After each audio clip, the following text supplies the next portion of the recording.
Homens, os homens não são perfeitos. Yeah, yeah, yeah, yeah. Afinal, vamos ver se a mulher perfeita existe ou não. Ou o homem perfeito. E assim, eu sempre procurei quem?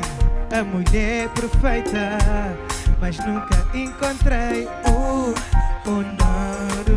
Eu sempre viajei o mundo inteiro, mas nunca encontrei quem? A mulher que eu quero do meu lado. Pra quê? Pra me dar amor e para me fazer sonhar. Eu quero um dia acordar. Eu quero ser ao lado da mulher perfeita. E onde é que está a mulher perfeita, Timor? Mulher perfeita. Mulher perfeita. Mulher perfeita.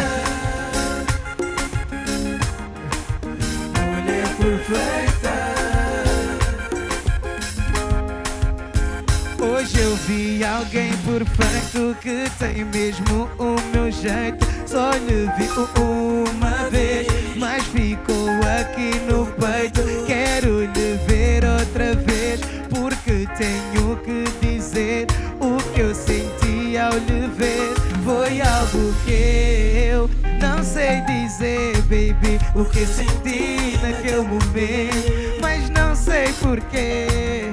Mas foi algo que me tocou, mas o que me deu, o batimento aumentou, meu coração não aguentou. E eu sei que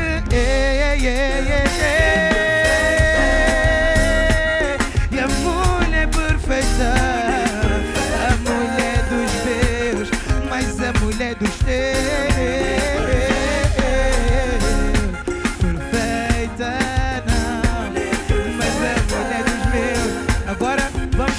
Aos fãs se a mulher perfeita existe.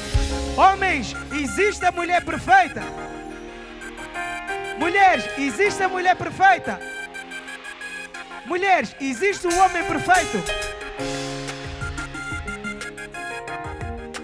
Para mim, existe a mulher perfeita, que é a minha mãe.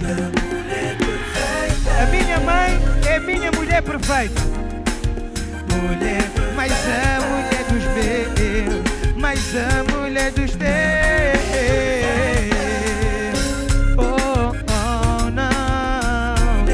Mas a mulher dos teus, mas a mulher dos teus. E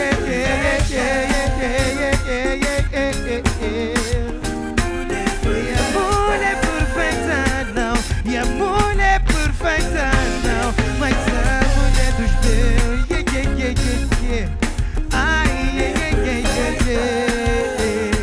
Se existe a mulher perfeita, todo mundo põe a mão no ar. Se existe o homem perfeito, toda a gente põe a mão no ar. Se tem mulher perfeita, põe a mão no ar. Yeah, yeah. Yeah, yeah. Eu preciso de ouvir a frase. Eu preciso de ouvir a frase. Uma salva de palmas para todas as mulheres.